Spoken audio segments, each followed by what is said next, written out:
تو آپ حضرات تیار رہیے، میں کب اچھا شعر پڑھ دوں یہ آپ کو اندازہ لگانا ہے. ضروری نہیں کہ میں جب چیخوں تبھی میرا شعر اچھا ہو، میں دھیرے سے بھی اچھا شعر پڑھ دیتا ہوں.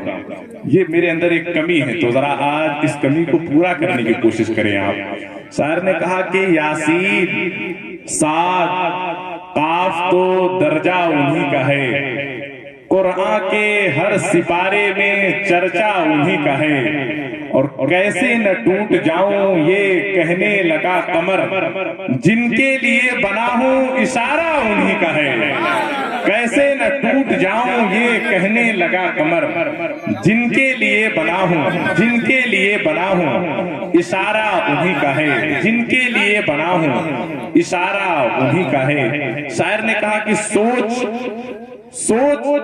اگر تو سوچ سکے تو سوچ محمد کیسے ہیں.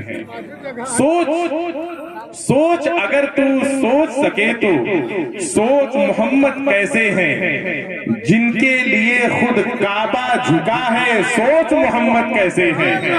ذرا آگے سے لے کے پیچھے تک سارے لوگ ہاتھوں کو ہوا میں اٹھا کے بول دے یا رسول اللہ، اور بلند آواز سے بولے یا رسول اللہ.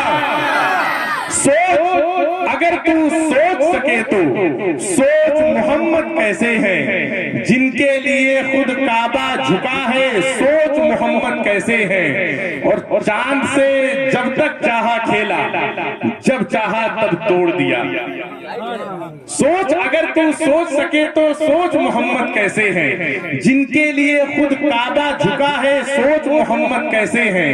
چاند سے جب تک چاہا کھیلا جب چاہا تب توڑ دیا، توڑ کے اس کو پھر سے جوڑا سوچ محمد کیسے ہیں. توڑ کے اس کو پھر سے جوڑا سوچ محمد کیسے ہیں. توڑ کے اس کو پھر سے جوڑا سوچ محمد کیسے ہیں. اور مرضی رب سے سب نبیوں کا مسجد اقصی تھا قبلہ. مرضی رب سے سب نبیوں کا مسجد اقصی تھا قبلہ. سوچ سے جن کے قبلہ بدلے سوچ محمد کیسے ہیں. سوچ سے جن کے قبلہ بدلے سوچ محمد کیسے ہیں. سوچ سے جن کے قبلہ بدلے سوچ محمد کیسے ہیں. لوگ جب نبی کے عشق میں سرسار ہوتے ہیں تو نئے نئے زاویے سے شعر کہتے ہیں، نئے نئے تخیلات باندھتے ہیں. تو ایک شخص نے کہا کہ حضور صلی اللہ علیہ وآلہ وسلم کا جو اسم گرامی ہے محمد، اس سب لفظ محمد کا کمال ہے. جس کے دل میں لفظ محمد کا عشق بیٹھ جائے وہ دنیا اور آخرت دونوں میں کامیاب ہو گیا. کسی نے مزید آگے بات کی، اس نے کہا کہ لفظ محمد تو بہت بڑی بات ہے، اگر کوئی لفظ محمد کے حرف اول یعنی میم کا مطلب سمجھ جائے تو وہ بھی کامیاب ہو جائے گا. سارا مسئلہ لفظ محمد کے حرف اول میم کا ہے.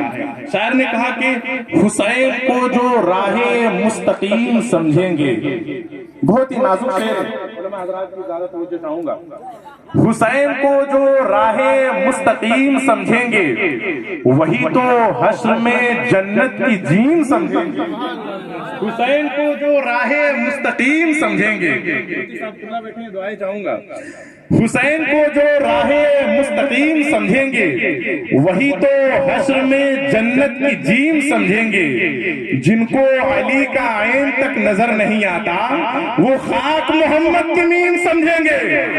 جن کو علی کا عین تک نظر نہیں آتا، جن کو علی کا عین تک نظر نہیں آتا وہ خاک محمد کی میم سمجھیں گے.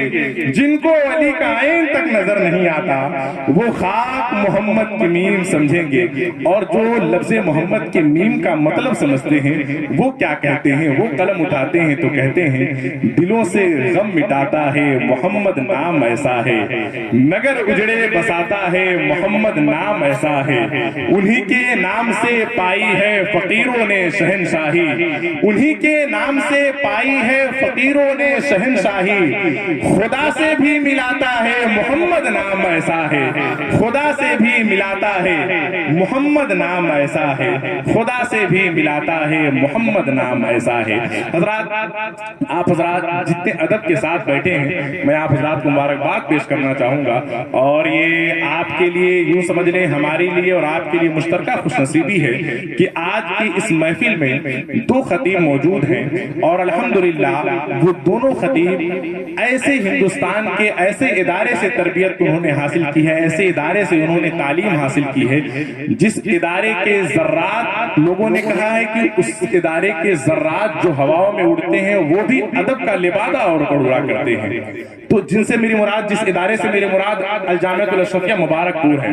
الحمدللہ مفتی صاحب قبلہ بیٹھے ہوئے ہیں، خطیب اصغر حضرت علامہ مولانا مفتی شاہ نواز حسین مصباحی ازہری صاحب قبلہ، ان کی تعلیم الجامعۃ الاشرفیہ مبارک پور سے ہوئی ہے۔ اور ساتھ ہی ساتھ ابھی حضرت نے بتایا کہ الحمدللہ بڑی خوشی کی بات ہے کہ حضرت کی تعلیم جہاں اشرفیہ یعنی ازہر ہند ہندوستان میں بھی ہوئی ہے، ساتھ ہی ساتھ ہندوستان کے نہیں بلکہ پوری دنیا میں مشہور سب سے جو اہل سنت الجماعت یوں سمجھ لیں دینی اعتبار سے جو سب سے مشہور ادارہ ہے مصر میں الجامعۃ الازہر، وہاں سے بھی حضرت کی تعلیم حاصل ہے، حضرت نے تعلیم حاصل کی ہے۔ یہ ہماری اور آپ کے لیے مشترکہ خوش نصیبی ہے کہ ایسے معروف اور مشہور خطیب ہمارے اور آپ کے درمیان موجود ہیں۔ اب مجھے دیکھنا یہ ہے کہ آپ حضرات ایسے معروف اور مشہور خطیب کو کس انداز میں سماعت کرنے کی صلاحیت رکھتے ہیں۔